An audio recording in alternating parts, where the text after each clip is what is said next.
a tomar la suya, se los agradezco. Hoy no vamos a contar, para quienes estamos presentes, con presentación en PowerPoint, sino que vamos a ir siguiendo la lectura.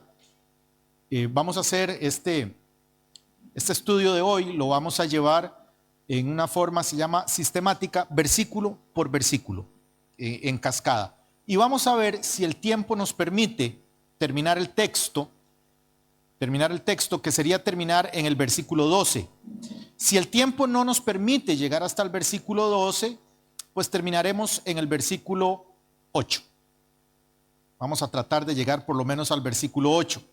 Quiero recordarles a ustedes y a quienes nos van a ver que iniciamos esta mini secuencia de estudios bíblicos con respecto a los eventos del futuro, eventos del fin, de dos semanas. La semana pasada estuvimos hablando del evento que entendemos que va a dar el pistoletazo de salida, que va a dar el go, le dicen los estadounidenses, que van a dar el inicio, la partida de los hechos. Y ese inicio y esa partida de los hechos es el rapto de la iglesia.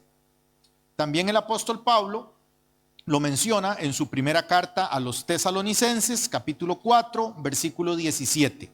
Eso está en el documento que ustedes tienen ahí en sus manos. El apóstol Pablo lo menciona. También utilizamos una serie de versículos bíblicos para dar sostén a la idea del rapto. Utilizamos versículos en los que Jesús era quien hablaba del rapto. Utilizamos otros escritos paulinos para dar idea, para sostener más bien la idea del rapto. El rapto es el inicio de los eventos hacia los cuales se dirige la humanidad. Y dijimos que de acuerdo a los conceptos filosóficos o humanistas más bien, podemos entender, o el mundo humanista entiende la historia de la humanidad como una serie de ciclos de creación y destrucción, creación y destrucción, creación y destrucción. Pero que bíblicamente, desde nuestra mirada bíblica y espiritual, entendemos más bien que la humanidad va hacia un punto, va orientada hacia un lugar. Y ese punto al cual la humanidad va orientada, estuvimos estudiando la semana pasada, nos lo narra el Apocalipsis, y nos narra que un buen día nuestro Señor Jesús va a sentarse en su trono y va a reinar sobre vivos y muertos, va a juzgar sobre vivos y muertos, y toda rodilla se va a doblar delante de él y le va a reconocer como Dios y como Señor. La humanidad se mueve hacia ese punto. Y entonces tal vez hay muchas cosas que suceden en nuestra vida que a nosotros nos parecen repetitivas o nos parecen insulsas, o no entendemos ni siquiera muy bien por qué están pasando. Pero la fe que tenemos nos debe orientar a creer que aunque yo no entienda lo que está pasando, Dios va hacia un lugar. Y cuando nosotros estamos pasando por situaciones complejas, entender que Dios lleva todo hacia un lugar se requiere fe, porque humanamente no se comprende. Yo quiero contar un testimonio, que no soy muy dado a contar testimonios en los que yo aparezco como héroe, me gustan los que yo aparezco como el antihéroe, pero yo escribí un folleto, un libro pequeño, he escrito varios de hecho, hay un folleto, un libro pequeño que escribí en alguna oportunidad, creo que se lo envié a Marisol, sobre el rey David, y bueno, antes de ser el rey David, cómo era su vida y cómo logró llegar al palacio. Y una vez que lo escribí y que hubo una tirada inicial de 1000 folletitos y se agotó muy rápidamente y estaba siendo muy exitoso. Para esa misma época yo estaba pasando por unas situaciones personales espantosas, estaba fracasando familiarmente, fracasando económicamente, tenía un negocio que había quebrado, había perdido mi casa, pero perdido de que el banco me la quitó, fracasando en muchos niveles. Y ese día desperté y fui a una soda, le decimos en Costa Rica, una fonda, a un bar, a una cafetería, a desayunar, porque en ese lugar me vendían comida sin yo pagar. Y a fin de mes sumaban y me decían, debe de fiado, decimos nosotros, me vendían fiado. Y crédito. Y como no tenía dinero para comprar, entonces iba a la fonda donde me daban crédito. Y estaba ahí sentado y era una fonda, era una soda, un bar muy, muy concurrido. Y yo estaba en la barra del bar y estaba pasando por una mañana espantosa, una noche sin dormir, preocupado, sin entender nada de lo que sucedía alrededor mío, pero nada. Y no sé si ha estado en un momento de su vida donde usted no entiende qué hace ahí, para dónde va, dónde es arriba, dónde es abajo, qué se hizo Dios, se fue a bendecir a los chinos, y había alguien a la par mía. Entonces yo estoy consumido en mi plato, que en Costa Rica desayunamos arroz blanco con alubias negras revuelto, con gris, creo que le dicen en algunos lugares del Caribe, nosotros le decimos pinto. Y yo estaba consumido en mi plato de pinto y yo sentía que alguien me empujaba constantemente. Cada cierto tiempo alguien me hacía así, de este lado. Entonces yo estaba tratando de comer y alguien me movía, y alguien me movía. Y yo estaba peleando con Dios, justamente en ese momento, justamente entre mis alubias, justo entre mi arroz, yo estaba con Dios, ¿para qué? ¿De qué? O sea, ¿para qué he escrito? ¿Para qué he hecho? ¿Para qué he predicado? ¿Para qué en este nivel de ruina que yo estoy, perdiéndolo todo, perdiendo familia, perdiéndolo absolutamente todo lo que yo tenía? Sentía yo, ¿no? Y toca, y toca. Entonces, como no estaba pudiendo pelear con Dios bien y yo quería pelear bien, entonces volví a ver a la persona que tenía a la par y con cara de pocos amigos, lo volví a ver como para que entendiera que me molestaba, ¿no? Entonces lo volví a ver muy feo. Y él lo que estaba haciendo era leyendo un libro mío. Y cada cierto tiempo, cuando pasaba la página, me tocaba. Y me tocaba. Y me tocaba. Como se imaginará, no pude terminar de desayunar. Me levanté de ahí, dije, anótenmelo. Y me fui y le dije, Dios, hoy me doy cuenta que yo no entiendo absolutamente nada. No entiendo lo que estoy viviendo, no entiendo por qué lo estoy viviendo, pero esto va para algún lado. Y me lo acabas de demostrar, porque de todos los libros que hay en el universo, que estuviese leyendo el mío. ¿Sí me explico lo que quiero decir? Entonces, hay veces que sentimos que la vida no va para ningún lugar, pero Dios sabe hacia dónde va. Y la vida de la iglesia es igual, y la vida de la humanidad es igual. Cuando somos adolescentes, se me está alargando esta introducción. Cuando somos adolescentes muchas veces pensamos y decimos, ¿para qué estamos aquí? ¿Cuál es la razón de la vida? Qué pereza trabajar, qué pereza estudiar. Yo no escogí nacer, le dije yo una vez a mi mamá. Yo no escogí nacer, fue la última vez que se me ocurrió decirle semejante cosa. Conocí la mano izquierda, conocí el revés de tenis de mi mamá. Yo no escogí nacer y una serie de tonterías que dice uno, porque uno no entiende que la vida va hacia un lugar. Y quiero que eso nos quede claro. Ese es el principio normativo de lo que traté de enseñar la semana pasada. Y la vida va, aún la nuestra, hacia un punto en el que toda lengua va a confesar que Jesús es el Señor, para honra y gloria de Dios Padre, dice la Escritura. Amén. Entonces, lo que va a dar inicio a ese punto es el rapto de la iglesia. Y el rapto de la iglesia lo estudiamos la semana pasada. Una vez que se dé el rapto de la iglesia, va a suceder un segundo evento, que es la venida de Jesucristo nuevamente con gloria y majestad a esta tierra. Jesús partió hacia la presencia del Padre después de 40 días. Una vez que Jesús resucitó, la Biblia dice que estuvo 40 días ministrando, enseñando y apareciéndose a algunos hermanos. El día 40, en el Monte de los Olivos, llevó a sus discípulos al Monte de los Olivos. Parece que ese era un lugar al que a Jesús le gustaba mucho ir, porque muchas veces nos encontramos a Jesús en el Monte de los Olivos.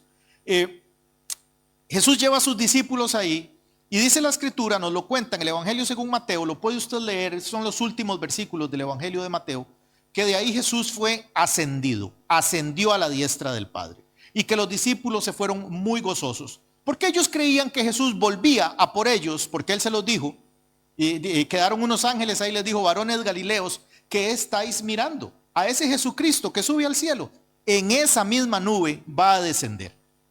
Y el Apocalipsis nos enseña que cuando Jesús ponga sus pies sobre la tierra, lo hará sobre ese mismo monte de los olivos, y que el monte se va a desgajar en dos.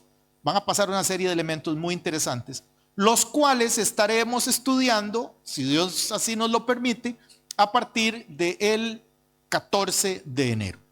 vamos a continuar con el estudio del Apocalipsis. Entiendo que eso es lo que a ustedes les ha gustado, o por lo menos el pastor Fernando me está engatusando, diciendo que ustedes tienen muchas ganas de seguir estudiando el Apocalipsis. Entonces pues iniciaremos en Apocalipsis capítulo 4.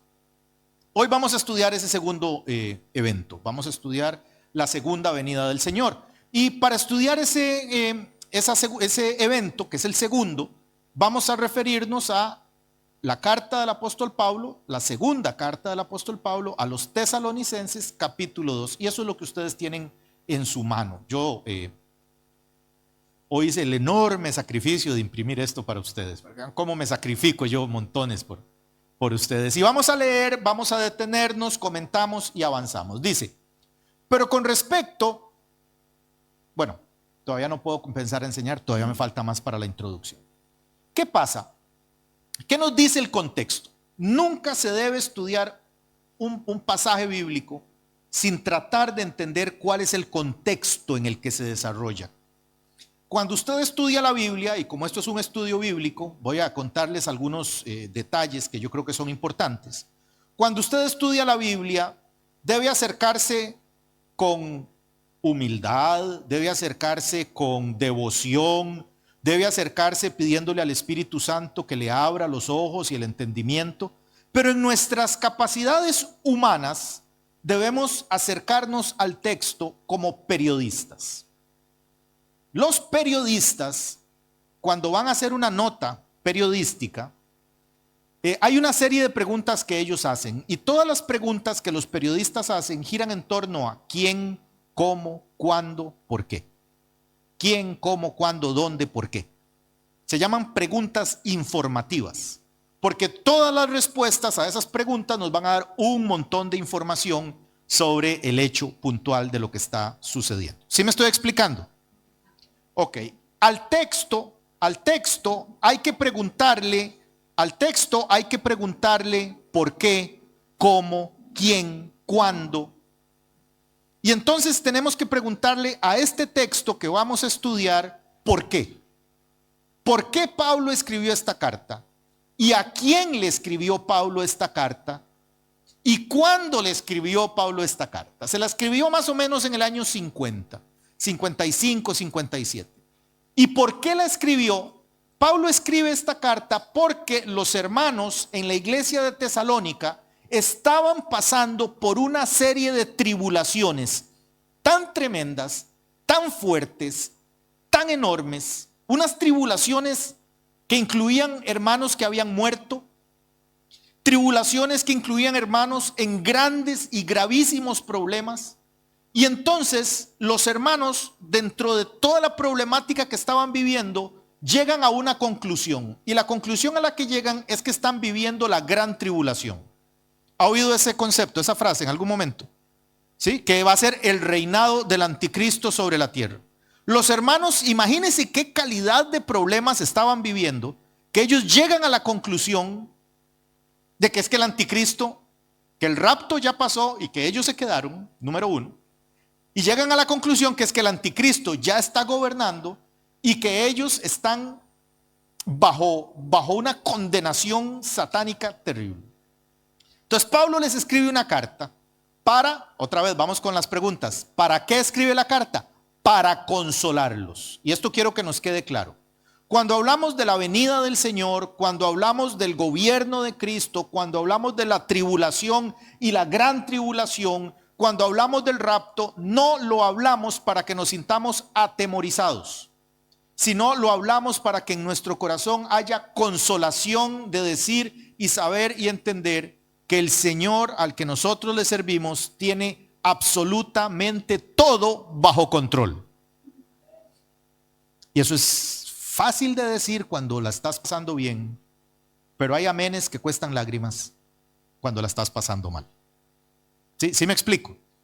Y los tesalonicenses la estaban pasando mal. Entonces esta es una carta de consuelo, eso quiero que nos quede claro. Ahora sí, les dice el apóstol: con respecto a la venida de nuestro Señor Jesucristo y nuestra reunión con Él, os rogamos, hermanos, que no os dejéis mover fácilmente de vuestro modo de pensar, ni os conturbéis. Conturbarse es preocuparse, azararse, dicen los colombianos. Conturbarse es estar preocupado, azarado, confundido. Ni por espíritu. Note por favor, bueno, ya me voy a bajar de aquí, voy a predicar mejor. Ya me dieron ánimos. Note por favor las tres fuentes que puede haber de confusión. Note, please, pay attention. Note las tres fuentes de confusión que puede haber. Dice el apóstol en el versículo 2: no os dejéis mover fácilmente de vuestro modo de pensar, ni os conturbéis, ojo, ni por, léalo conmigo, usted lo tiene ahí, leámoslo juntos, ni por espíritu, ni por palabra, ni por carta. Hay tres fuentes que pueden llevarnos a la confusión. Y esto es muy importante. ¿Cómo sé que lo que estoy escuchando viene de Dios? ¿Y cómo sé que lo que estoy escuchando no viene de Dios? Esto es muy, muy, muy, muy importante. ¿Cómo sé que el sermón que estoy escuchando viene de Dios? ¿Y cómo sé que el consejo que me están dando no viene de Dios? Pablo les dice que ellos están conturbados porque no sé qué había pasado en la iglesia. No sé exactamente qué es lo que estaba pasando en la iglesia de Tesalónica, pero Pablo les dice que hay gente que los está tratando de engañar como por espíritu, como por revelaciones más espirituales, como los están tratando de engañar como con yo tengo una verdad que no puedo contar en la iglesia, pero vamos a mi casa, oramos en la sala de mi casa y ahí Dios me habla y ahí yo le voy a dar a usted una palabra y ahí usted va a salir y va a ver qué bien se va a sentir. Segunda fuente de confusión por palabra. Aquí se refiere a sermones, enseñanzas, predicaciones. Nosotros vivimos en un mundo muy lleno de información. Somos la generación que más información ha tenido. Hoy día usted entra a YouTube y tiene, no sé, puede entrar a ver los sermones de cualquier iglesia, de cualquier persona. Y hay vídeos que están muy bonitos, muy bien hechos. Hay vídeos que a usted le da la impresión de que ese es un ministerio poderosísimo, cuando en realidad son 4 loquitos detrás de un micrófono y una buena cámara, enseñando cualquier cantidad de tonterías. Y hay una tercera fuente, dice carta como si fuera nuestra. Podemos pensar que había gente escribiendo cartas y firmando como si fueran el apóstol Pablo, y todo esto traía mucha confusión a la iglesia. Yo quiero darles hoy una pista para tener paz en nuestros corazones con respecto a las cosas espirituales. La primera de ellas, o más bien la pista que le quiero dar es: si lo que está escuchando no le da paz, no viene de Dios. Eso es sine qua non. Si el sermón que usted escuchó lo que le genera es angustia y ansiedad, eso no viene de Dios. Si el sermón viene de parte de Dios y yo estoy mal con Dios, el sermón me va a moverme a arrepentirme. ¿Sí me estoy explicando? Me va a moverme a pedir perdón, me va a moverme a acercarme, me va a moverme a la comunión, pero no me va a mover a perder la paz. Si lo que estoy viendo en YouTube, si lo que estoy viendo en la internet, si lo que estoy leyendo no viene de Dios, me va a dar paz. Pero si no viene de Dios, lo que va a hacer es conturbarme, que eso es lo que había pasado en la iglesia de Tesalónica. Estaban pasando por tantos problemas que andaban de un lugar al otro buscando una palabra de Dios, una supuesta palabra de Dios. Tenían pastores, pero ellos necesitaban algo más. Tenían líderes, pero ellos necesitaban algo más. Y entonces andaban de lugar en lugar buscando una respuesta y les profetizaban unas cosas, les daban mire, es que nos llegó esta carta del apóstol Pablo, pero es solo para nosotros. Esta no es para lectura general, esta es como para nosotros.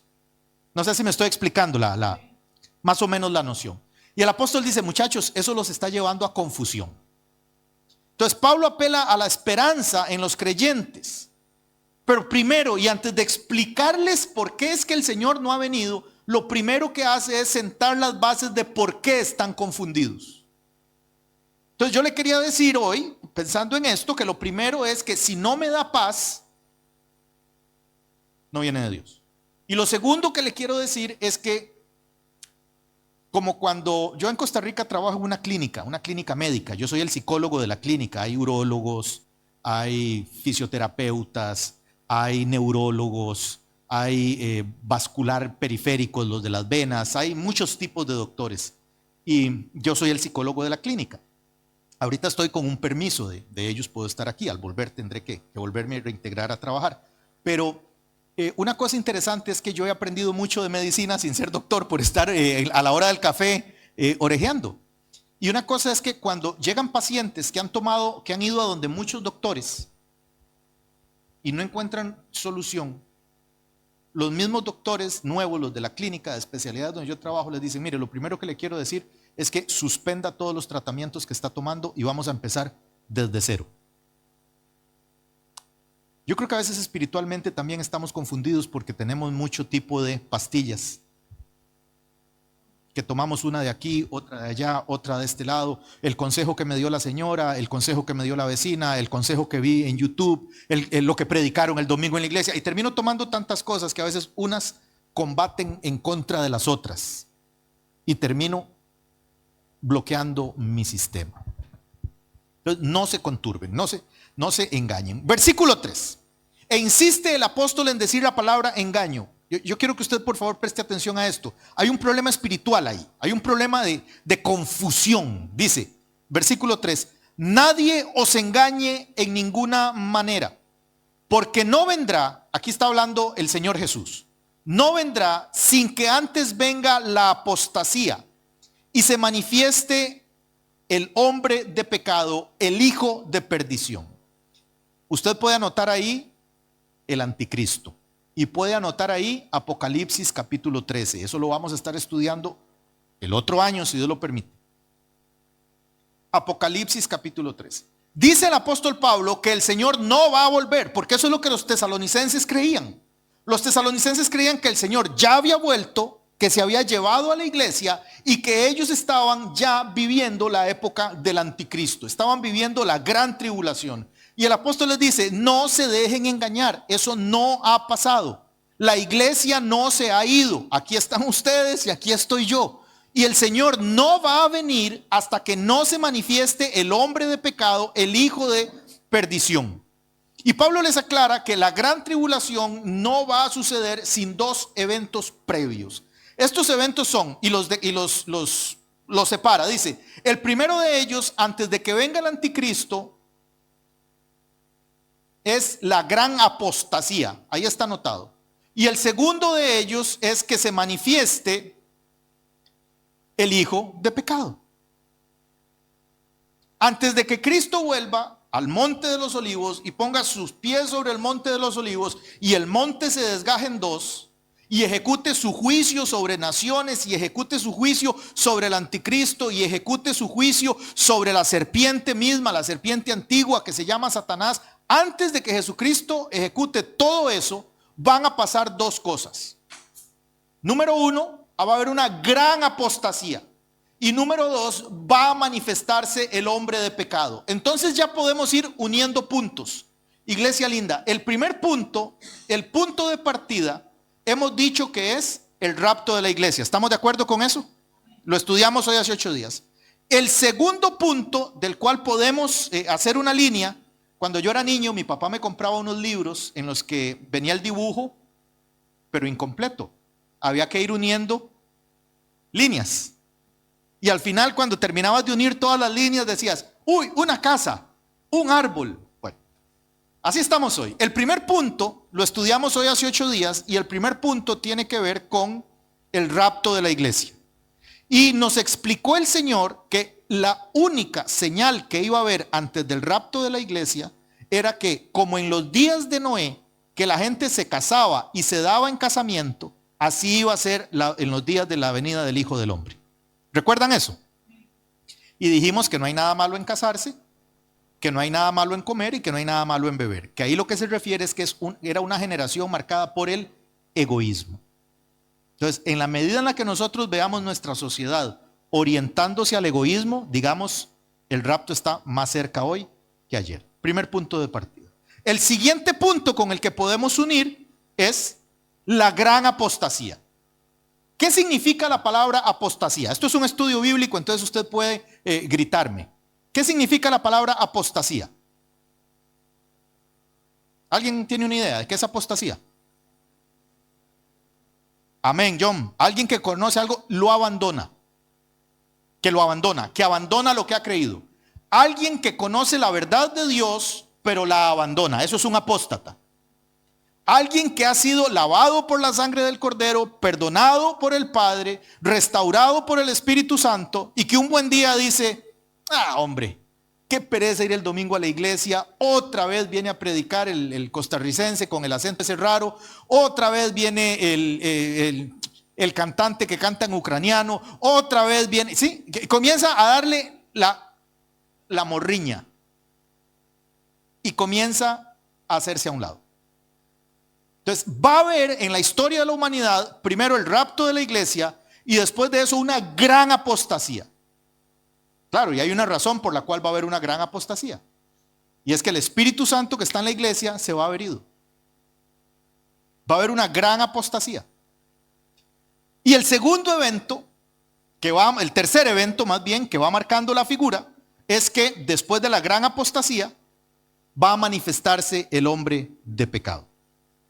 Y después de que se manifieste el hombre de pecado, va entonces a aparecer sobre este planeta Tierra nuestro Señor Jesús, y se va a cumplir una serie de profecías y una serie de versículos que vamos a estar estudiando, valga la redundancia, en enero, en el estudio del Apocalipsis.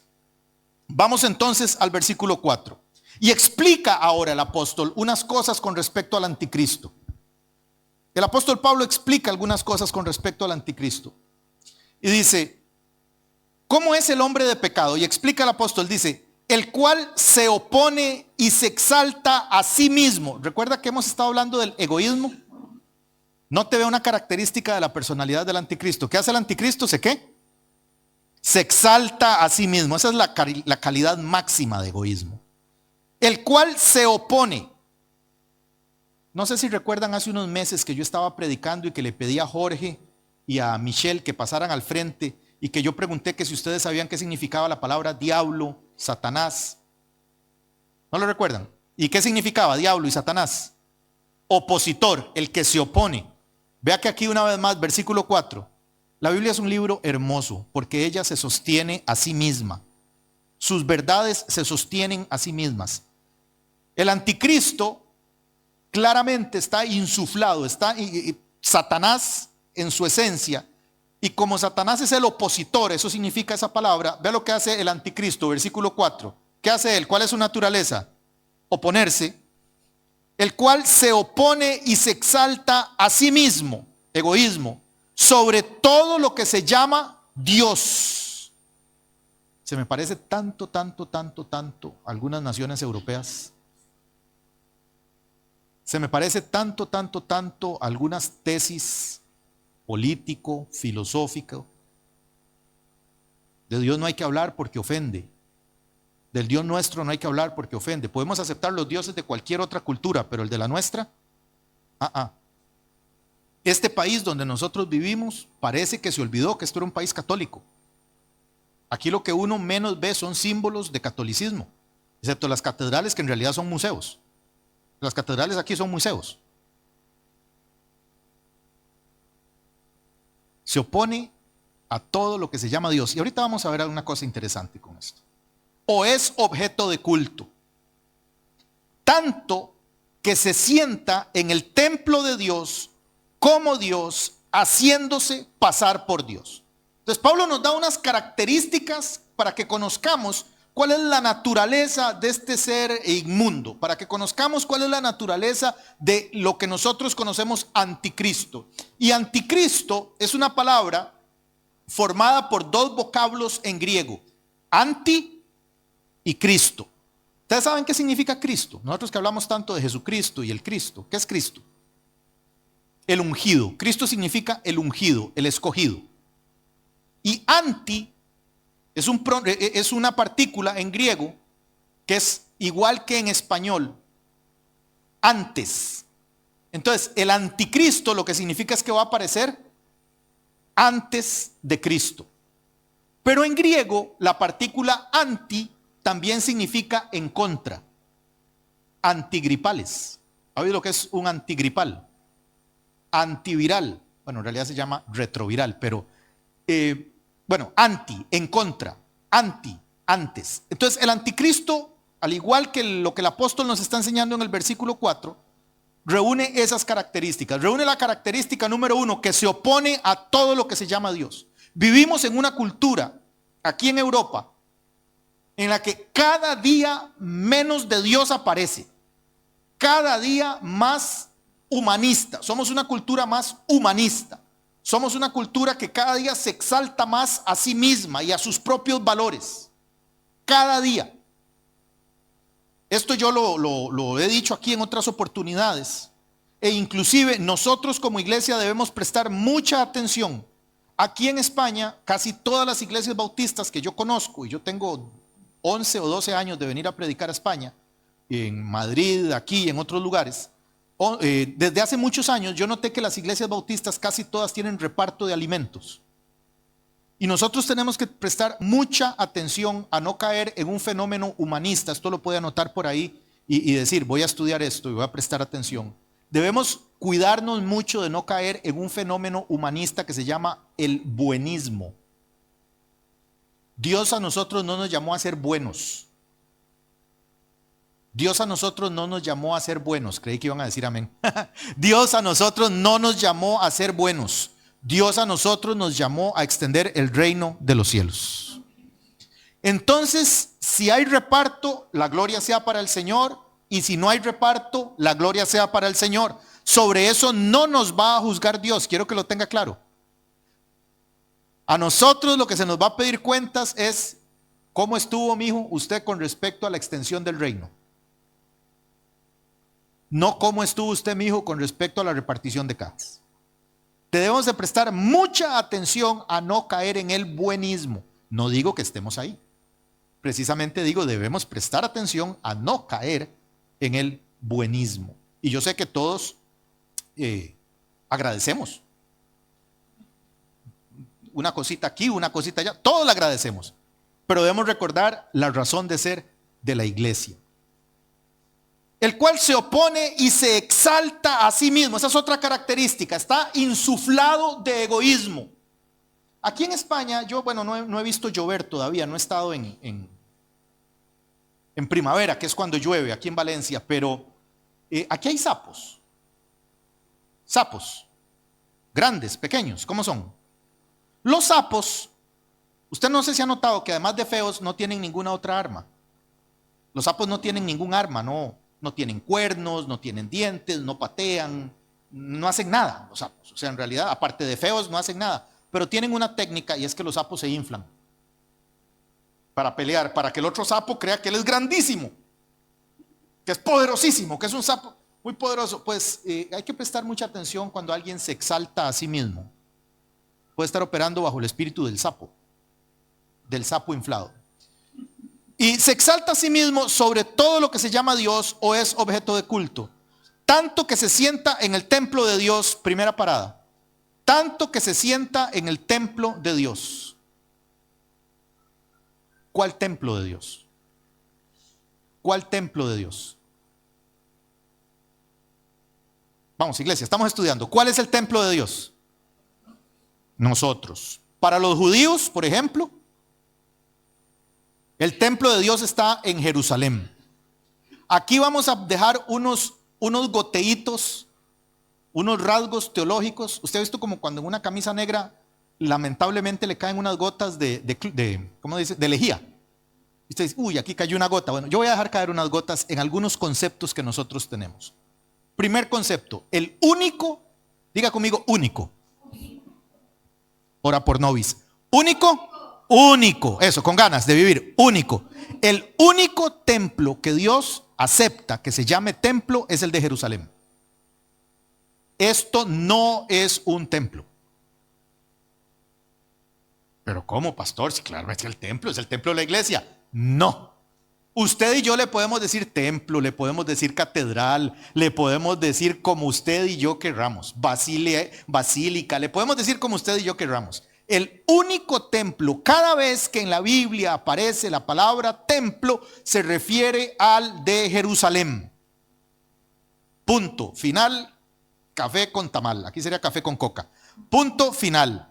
El único templo que Dios reconoce como templo es el de Jerusalén.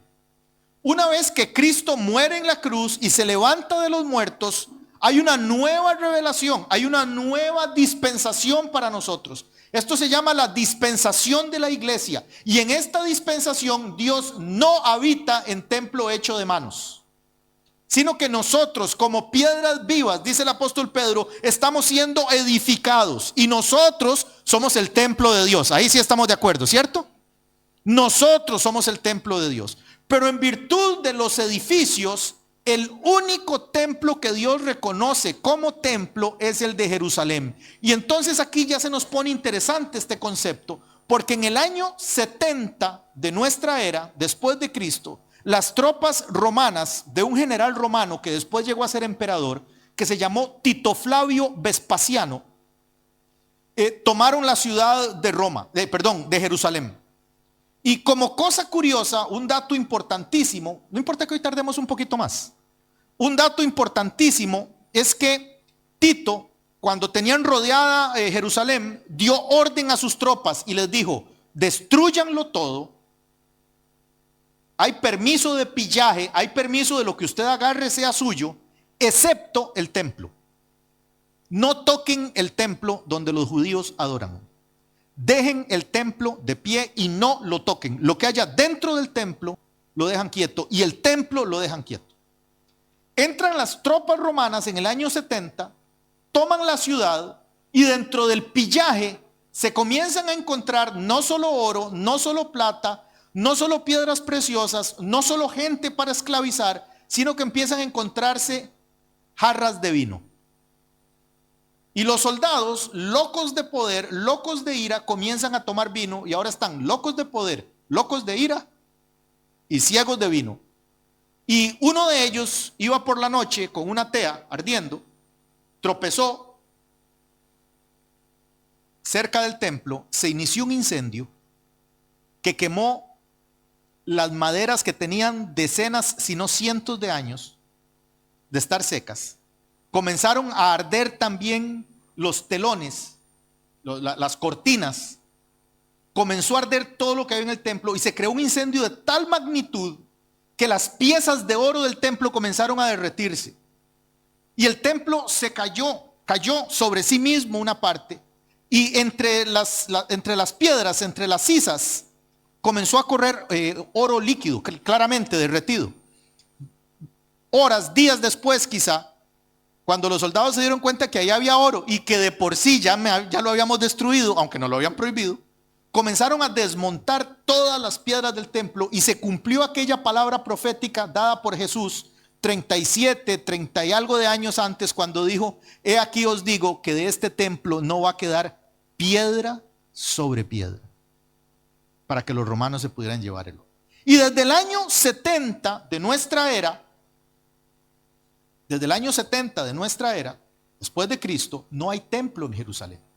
Entonces la pregunta que uno se debe hacer en el versículo 4 es: ¿cómo es que el anticristo va a sentarse a sí mismo en el templo de Dios como Dios, haciéndose pasar por Dios? Ahí no está hablando de nosotros, porque la iglesia, ¿recuerdan cuál era el primer punto con el que estábamos trabajando la idea de unir puntos? ¿Cuál es el primer punto? El rapto. La iglesia ya se fue, la iglesia ya no está.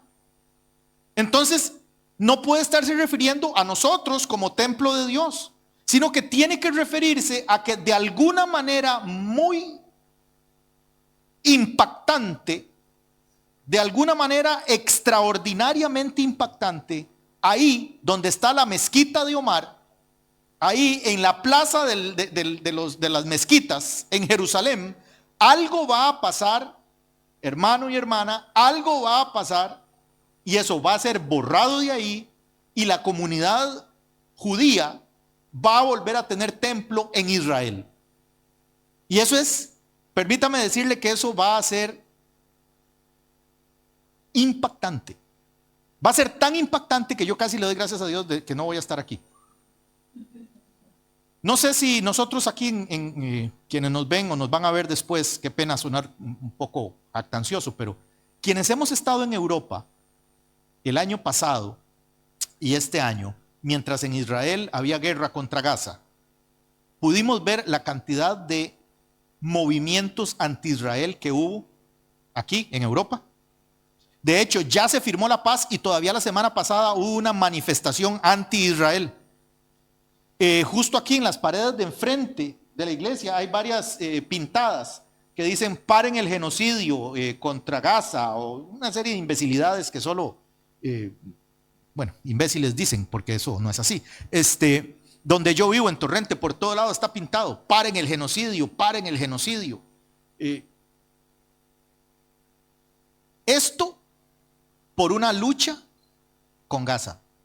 Ahora, cuando por algún motivo, que no sabemos cuál es, la mezquita de Omar sea quitada de ahí, e Israel levante el templo de Dios para adorar a Dios, es importantísimo entender que lo que va a pasar ahí, o sea, Dios realmente, o Dios tiene los hilos de esto, o esa es el final de los finales de toda cosa que nosotros podamos entender. Quiero que sepan que, por ejemplo, desde los años 70 tardíos, del milenio pasado, del siglo pasado, la comunidad judía de Nueva York tiene todo el oro, tiene todos los lingotes de oro en barras de oro para construir todo lo que se necesita construir en oro en el templo.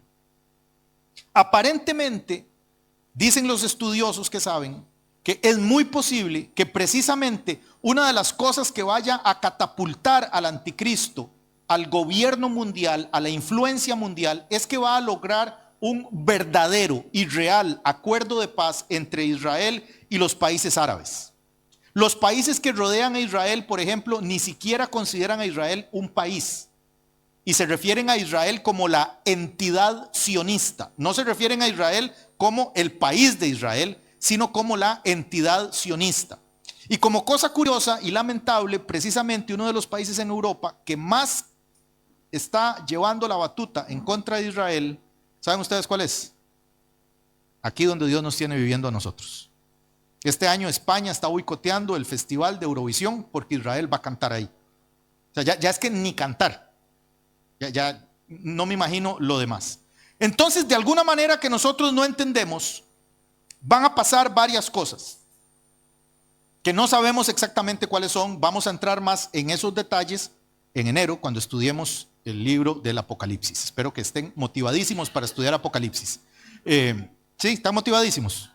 Porque también tengo un estudio de los diezmos y otras cosas que yo perfectamente puedo dar. Y van a pasar varias cosas y hay varias posibilidades. También le quiero contar una cosa que no sé si usted lo sabe, pero yo creo que usted sabe que Jerusalén es la capital religiosa de las tres grandes religiones, valga la redundancia, monoteístas del mundo. Son el judaísmo, Jerusalén es su capital religiosa. Para el cristianismo, Jerusalén es su capital religiosa.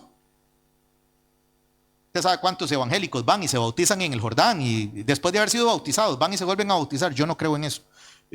Nota a pie de página. Yo soy bautizado y una vez me bauticé y punto. No necesito bautizarme en ningún otro lugar. Puedo ir al Jordán, puedo bañarme, puedo nadar perrito, puedo nadar de espalda, pero no me bautizo. Yo ya soy bautizado en el nombre de Jesús, en el nombre del Padre y del Espíritu Santo, y eso para mí es suficiente. Pero Jerusalén es la tierra que amamos. De hecho, ¿cómo le decimos a esa tierra? ¿Cómo le decimos? Tierra Santa. Le decimos Tierra Santa. Pues resulta que los musulmanes también tienen Jerusalén como la tercera ciudad más importante del Islam. También es una ciudad santa. Lo curioso es que no hay ninguna razón. Absolutamente nada importante dentro de la religión musulmana pasó en Jerusalén. Mahoma salió de Medina, huyó a la Meca, pero eso es allá en Arabia Saudita, donde tienen sus santuarios. Pues un buen día se les ocurre que Jerusalén también. Y se inventan una historia de que Mahoma ascendió al cielo desde una piedra exactamente en ese lugar, en la explanada del templo. Y desde ese día, con una historia que ellos inventaron, entonces resulta que ahora es la tercera ciudad después de la Meca y después de Medina, la tercera ciudad más importante del Islam. y la defienden, atacan a capa y espada. Entonces no tenemos la menor idea de qué tiene que suceder a nivel espiritual para que alguien logre un entendimiento entre todas esas partes, y no solo logre un entendimiento entre todas esas partes, sino también, ya me avanzó la noche, sino también, como cuando la fiesta está bonita y uno dice, Dios mío, y mi mamá me decía, vuelve a las 9, y yo volví a ver el reloj y decía, Dios mío, que sean las 8, que sean las 8, 9 y 10. Así estoy con ese reloj. Entonces, algo va a pasar. Y lo que va a pasar es que el anticristo va a ayudar a construir, a reconstruir el templo, para el cual ya existen muchos de los recursos. Hay un ganadero en Texas que a través de un proceso genético ya lograron crear algo que se llama la vaca alazana, porque para santificar las cosas del templo deben hacerlo con la sangre de una vaca muy especial, una vaca roja, que no puede tener un solo pelo blanco. Ya las están creando a nivel genético, ya existen.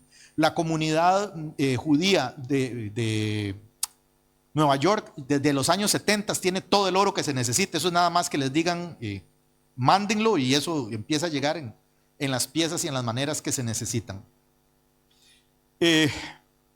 Versículo 5, porque si no aquí me quedo. En el versículo 4 me encanta y tengo mucho más que decir, pero no puedo. Versículo 5. No os acordáis. Ahora el apóstol recuerde que esta es una carta de ánimo. Él los está tratando de animar. Y aquí yo quiero que note esto. ¿En qué año murió nuestro Señor Jesús? De nuestra era. ¿En qué año se cree que murió nuestro Señor Jesús? 33. Yo le dije a usted que esta carta fue escrita más o menos en el año 55, 57. O sea, habían pasado 22 años, 20, 25 años desde que Jesús había muerto. Y vea lo que le dice el apóstol a esta iglesia. O sea, eran comunidades incipientes. No tenían ministerio de niños, no tenían ministerio de jóvenes, no hacían reunión de mujeres una vez al mes, no había nada de eso. No tenían equipo de música, no estaban estrenando proyector, nada de eso. Y sin embargo, vea lo que el apóstol les dice. Versículo 5. ¿No os acordáis que cuando yo estaba todavía con vosotros os decía esto? Vea si esta enseñanza es importante. Vea si la enseñanza en la iglesia es lo que tiene que tener preponderancia. En la iglesia le estamos, no en esta, digo en la iglesia. Yo creo que muchas veces le estamos dando importancia a cosas que en realidad deberían ser comentarios a pie de página. Deberían ser apostillas. Le estamos prestando atención a todo tipo de cosas que lo que hace es confundirnos. 22 años después de que Jesús había partido al cielo, el apóstol le dice a la iglesia, ¿no se acuerdan que yo ya esto se los había enseñado? O sea que la fortaleza de la iglesia era la enseñanza.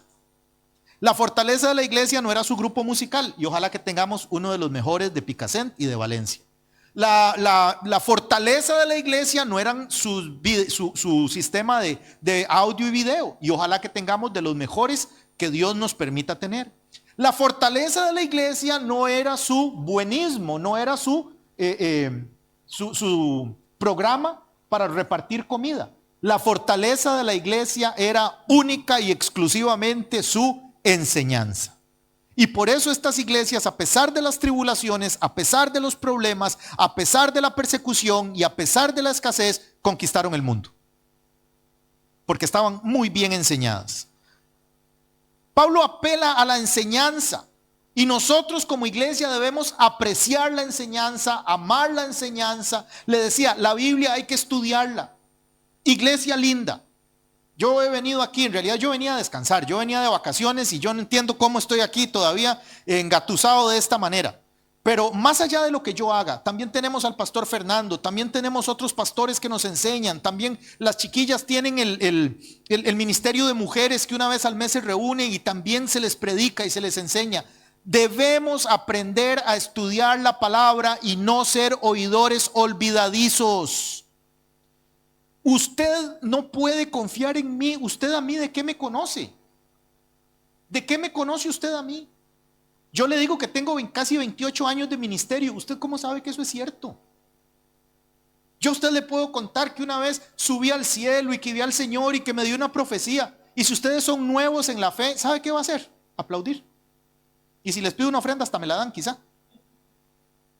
Porque somos neófitos. Y neófitos es una palabra que usa el apóstol Pablo para referirse a personas inmaduras, nuevas, nuevo es en conocimiento, o sea, no avanzamos en conocimiento. La Biblia llega a decir que el simple todo lo cree. Pero yo soy uno que yo no creo cualquier sermón que me cuente. A mí me gusta mucho escuchar los sermones. Normalmente parece que no estoy prestando atención, pero no se confunda, sí estoy prestando atención. Y estoy prestando atención porque gracias a Dios en mi profesión he tenido que aprender a escuchar. Y tengo una habilidad que se llama escucha activa. Entonces yo estoy escuchando, yo sí estoy oyendo y recuerdo y sé qué me están diciendo. Pero yo después de que me prediquen un sermón, yo voy y reviso a ver si el texto dice eso.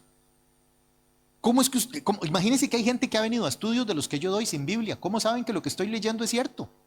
Ah, pastor, es que lo veíamos ahí. ¿Cómo sabe usted que yo no estoy a medias con Carlos y David, los chiquillos de allá al fondo? Escriban esto. Nosotros debemos fortalecer la enseñanza. No sé si me estoy explicando. No estoy regañando, estoy animando a que, ok, me predicaron esto el domingo. Antes de acostarme voy a dedicar 10 minutos a ir al texto del que el pastor habló y lo voy a revisar. Y le voy a decir, Espíritu Santo, háblame, dame convicción. Creí que iban a decir amén. Deberíamos hacer eso. Versículo 6. Y ahora, vosotros sabéis, note por favor, vosotros sabéis, o sea, estos eran verdades que la iglesia ya sabía. Y ahora, vosotros sabéis lo que lo detiene. Ok, ahora está hablando, ¿qué detiene a la manifestación del hombre de pecado? ¿Qué detiene a que el anticristo se siente en el templo de Dios haciéndose pasar por Dios? Hacerse pasar por Dios significa que va a exigir culto. Vosotros sabéis lo que le detiene, a fin de que a su debido tiempo se manifieste. Lo que detiene a la manifestación del anticristo es, se las voy a hacer corta porque si no ya la noche me ganó. Lo que detiene la manifestación del anticristo es el Espíritu Santo que habita en la iglesia. Así, en ese orden. El Espíritu Santo que habita en la iglesia. Por eso es que, ¿cuál es el primer punto de donde parte toda la historia? Hacia donde se está yendo la historia. El rapto. Una vez que la iglesia no esté aquí, se va a manifestar, va a haber una gran apostasía y se va a manifestar el hombre de pecado. ¿Por qué no se puede manifestar ahora? ¿Porque no quiere? Claro que quiere. ¿Por qué el anticristo no puede hacer todo lo que quiere hacer y manifestarse y traer a cabo todo el plan malévolo que él tiene? Porque al presente hay quien lo detiene. Note que es una labor activa. El Espíritu Santo está haciendo una labor activa, deteniendo al anticristo. Lo está deteniendo. Pero ¿cuál Espíritu Santo? El Espíritu Santo que habita en nosotros. Una vez que nosotros seamos quitados, no es que el Espíritu Santo no va a estar sobre la tierra, porque Él es Dios y por definición, uno de los conceptos que se estudia de primero en clases de teología es que Dios es omnipresente. O sea que Dios siempre va a estar ahí. Entonces el Espíritu Santo va a estar aunque nosotros no estemos. Pero el Espíritu Santo dentro de nosotros es quien hoy al presente detiene la manifestación del hombre de pecado. Amén. Por eso dice la Biblia que nosotros somos la sal de la tierra. ¿Usted sabe para qué servía la sal? Para conservar. Por eso es que comemos ese jamón tan maravilloso que hay aquí, que primero lo hacen consumido en sal, consumido no porque eso sería agua, pero encerrado en sal, y ese jamón se mantiene. La sal preserva. Si usted ahora que está tan de moda lo de estar malo de la garganta, el constipado, usted toma agua tibia, le echa un par de cucharadas de sal y hace gárgaras de sal, le ayuda contra la infección. Yo he sido pobre. Le ayuda contra la infección y no tiene que buscar métodos y mecanismos. Le ayuda en contra de la infección, le ayuda en contra del dolor, le ayuda en contra del malestar. La sal preserva. ¿A qué está preservando esta sal? Nosotros estamos preservando. Voy a decirlo diferente. Vea todo lo mal que está el mundo. Y todavía no está tan mal como el diablo quiere que esté. Lo que pasa es que al presente hay quien le detiene. ¿Sí me explico? O sea, si por Satanás fuera, todos serían toxicómanos, todos serían borrachos, todos serían alcohólicos, todos serían drogadictos, todos serían asesinos, todos serían violadores, todos serían... Si por Satanás fuera, el mundo sería un lugar todavía más espantoso y terrible.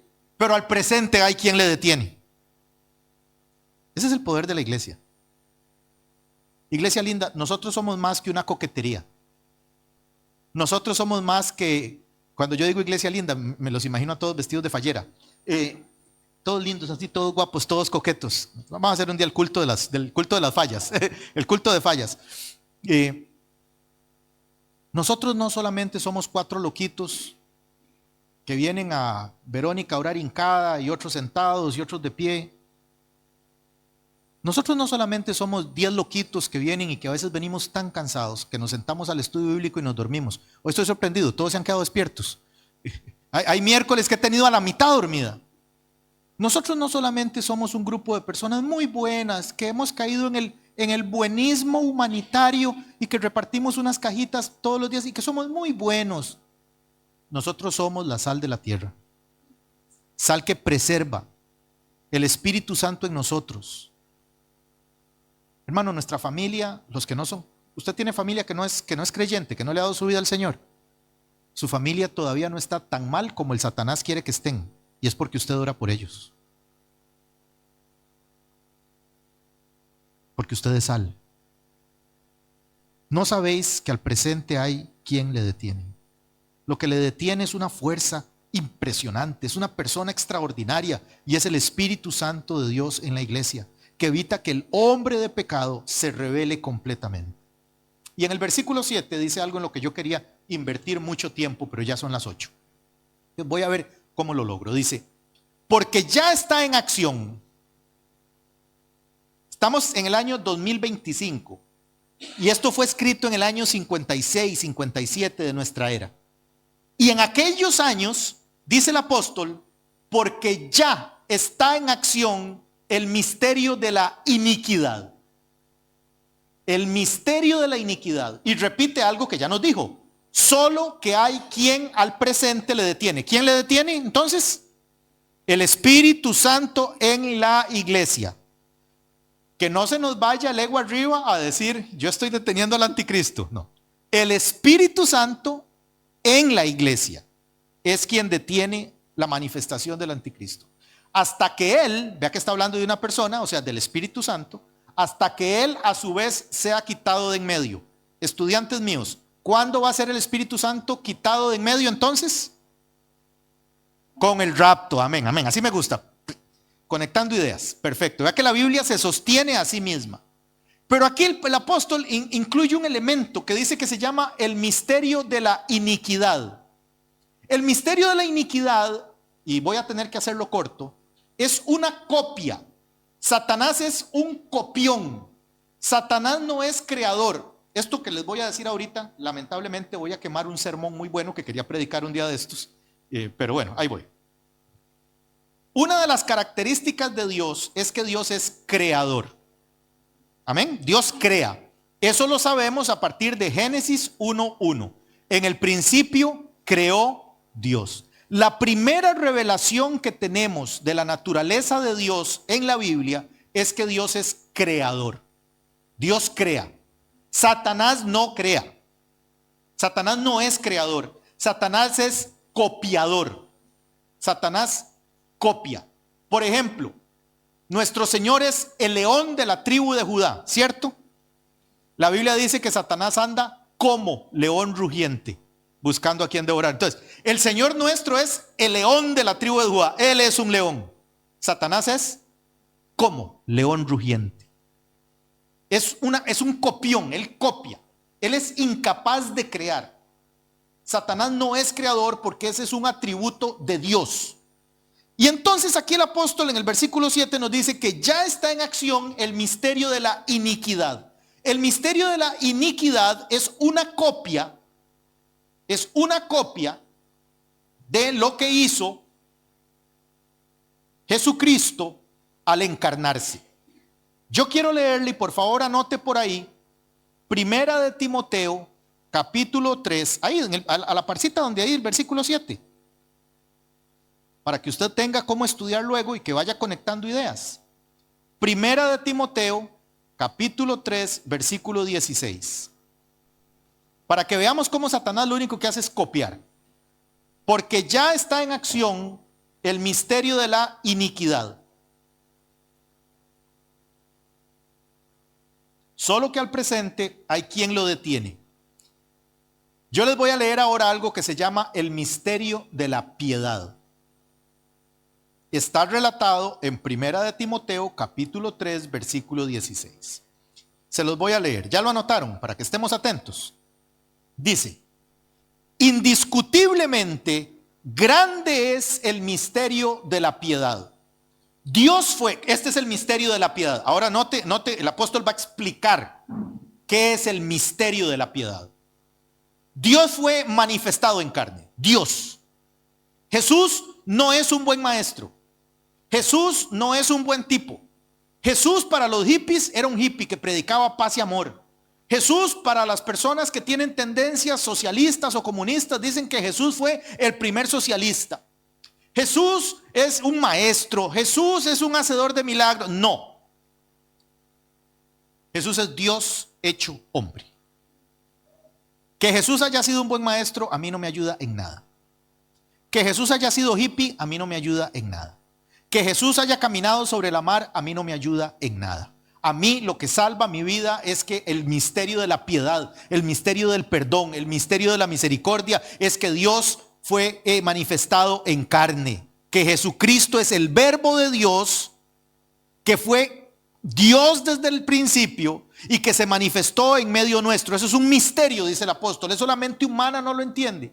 Dios fue manifestado en carne, justificado en el Espíritu, visto de los ángeles, predicado a los gentiles, a nosotros, amén, creído en el mundo, gloria a Dios, aquí en España, y recibido otra vez arriba en gloria. Ese es el misterio de la piedad. Pero como Satanás es un copión, entonces él se inventa su propio misterio, pero ya el de él no es de la piedad. Versículo 7, podemos volver a Apocalipsis, versículos, perdón, no es Apocalipsis, esa, segunda de Timoteo, capítulo 2, versículo 7, y entonces dice: porque grande es el misterio de la iniquidad. Ahora, ¿cuál cree usted? Como Satanás es un copión, el misterio de la piedad es: el verbo de Dios se encarnó. ¿Cuál cree usted que va a ser el misterio de la iniquidad? Un espíritu inmundo, no Satanás mismo, al que nosotros conocemos como anticristo, se va a encarnar. Esta va a ser una persona, y lo vamos a estudiar cuando lleguemos a Apocalipsis capítulo 13.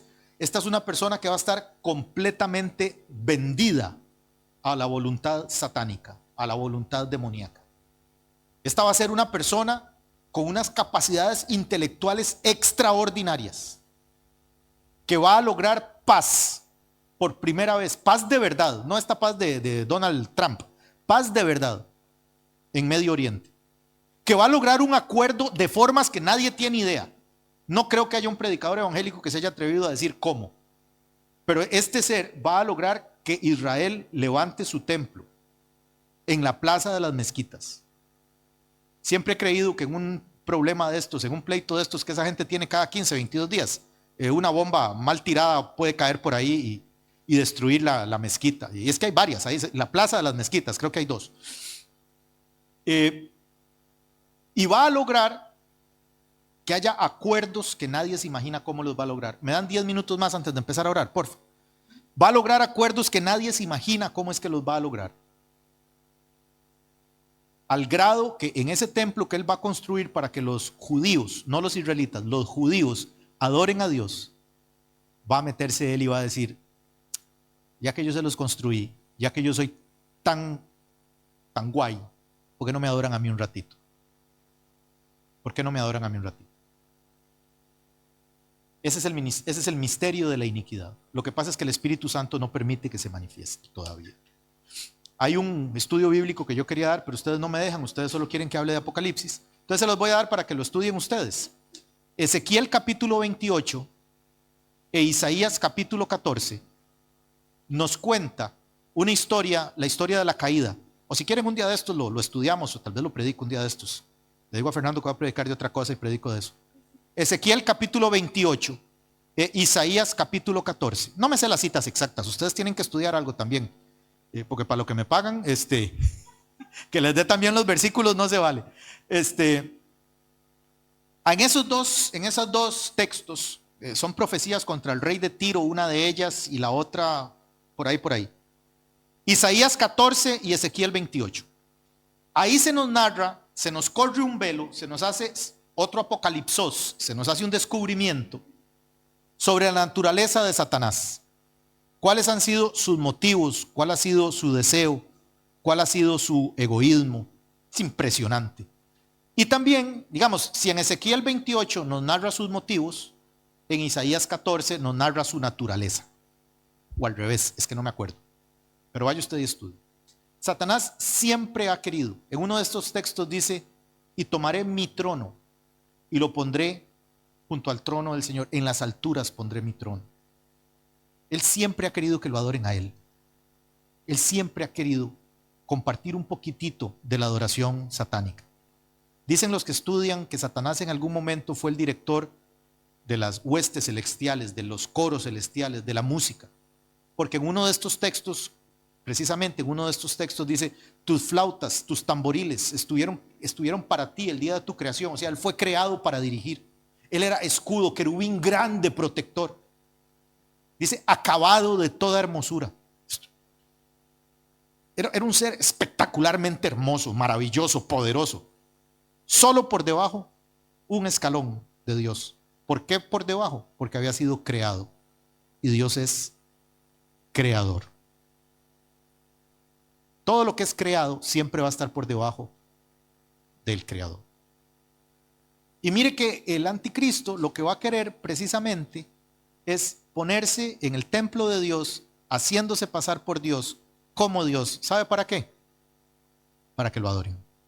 Siempre ha habido en él la misma deseo, el mismo deseo. Versículo 8. Y entonces se manifestará aquel impío, a quien el Señor matará con el espíritu de su boca y destruirá con el resplandor de su venida. Cuyo advenimiento es por obra de Satanás, con gran poder y señales. En su hojita, por favor, vaya al versículo 9. Ya, les prometo que ya ahora sí voy a terminar. Ya. No me dejen hablar más. Cuyo advenimiento es por obra de Satanás. Yo quiero que usted lo lea y por favor note algo. Ya casi le voy a decir qué es lo que yo quiero que note, pero vamos a ver qué nota usted. Dice, cuyo advenimiento es por obra de Satanás, con gran poder y señales y prodigios mentirosos. ¿No le parece raro eso? Señales, perdón. Correcto, sigue imitando. Pero ese es el problema. Recuerde un versículo que le dije hace un ratito, búsquelo, se lo dejo de tarea. El domingo me dice, pastor, lo encontré. Y yo le regalo un confite, le regalo un dulce, le regalo un chuchi. El simple todo lo cree. Anote eso y pregúntese, ¿dónde estará? El simple, y busque en la Biblia qué significa simple. Es muy triste, pero la palabra simple en la Biblia no se refiere al arroz sin sal. No se refiere al guiso sin gusto. En la Biblia la palabra simple se refiere al tonto. Y me da muy feo decir esa palabra desde aquí, pero el tonto todo lo cree. Eso es lo que dice la Biblia. Y ahora note que este versículo dice cuyo advenimiento, o sea, cuya venida, cuya presentación es por obra de Satanás. O sea, esto no viene de Dios. Y sin embargo hay poder, señales y prodigios. Hermanos, nosotros debemos ser más maduros y no correr para todo lado donde aparentemente hay milagros, prodigios y señales. Debemos ser maduros y no correr a todo lugar donde nos dicen que es que allá están profetizando o que es que están dando profecías, están sanando enfermos. Pues yo no digo que no esté pasando, o sea, sí me estoy explicando más o menos. O sea, no digo que no pase, pero digo que debemos ser personas a quienes nos guía el Espíritu Santo y no la comezón de oír algo nuevo. Voy a ir a ver qué me profetizan. Y no, ¿qué le van a profetizar? Cosas buenas para usted. Las profecías que son de mentira casi todas empiezan así. Hijo mío, hija mía, yo te he visto, he mirado tu sufrimiento, pero quiero que sepas que te voy a bendecir. Sigue en el proceso, hay cosas poderosas para ti. Dame 100 euros. Ahí termina. Yo tomo la Biblia y yo leo la Biblia y las profecías que venían casi que no dan ganas de que se las den a uno. sea, las profecías a María y a José, cuando van a presentar a Jesús al templo y vienen saliendo, lo reciben Ana y el otro señor y toman a Jesús y profetizan. Y se vuelven a María y le dicen, y a ti te va a pasar una espada por el alma, de lo que iba a sufrir, de ver a Jesús morir en la cruz. ¿Quién quiere recibir esa profecía? ¿Quién quiere que le digan, vas a sentir que una espada te traspasa el alma? Nadie. O sea, no sé si me explico. Es que las profecías estas mentirosas y falsas todas son de, hijo mío, yo he visto tu sufrimiento y yo he visto cómo Fernando te pone a enseñar y enseñar y enseñar, pero he aquí que ahora tú vas a comer paella el domingo en diciembre. No, o sea, la profecía, inclusive la palabra de Dios dice por qué motivos viene la profecía. La profecía viene para corregir, viene para enseñar, no viene para hacerme sentir bien. En ningún lugar de la Biblia dice que la profecía me va a hacer a mí sentir bien. Dice que enseña, que corrige, pero otro día es eso. Nada más quería dejarlos con esto. Claramente me faltaron 3 versículos más, no vamos a llegar, para orar un ratito. Es que si no la garganta no me va a dar. En el versículo 8 se nos narra que va a venir un día en el que Jesús mismo va a ejecutar juicio sobre el anticristo, sobre el falso profeta y sobre la serpiente antigua. En el Apocalipsis, cuando hagamos ese estudio, vamos a aprender que durante la gran tribulación en este planeta se va a mover también una trinidad, porque Satanás copia. ¿Cuál es la trinidad de Dios? Padre, Hijo y Espíritu Santo. Satanás va a copiar esa trinidad y van a ser Satanás, el anticristo y el falso profeta. Pues un buen día a todos esos, Jesucristo mismo, con el resplandor de su venida y la espada que sale de su boca, va a decir, vengan acá y arreglemos cuentas. Y el Señor, y nosotros vamos a venir con Él. Y va el Señor a ejecutar juicio. Ahí les dejo la hojita, ustedes pueden irse a su casa, estudiar el resto, pedir al Espíritu Santo que les enseñe. Esto es lo que mis limitadas capacidades me alcanzan para contarles, pero yo estoy seguro que el Espíritu Santo tiene mucho más para todos.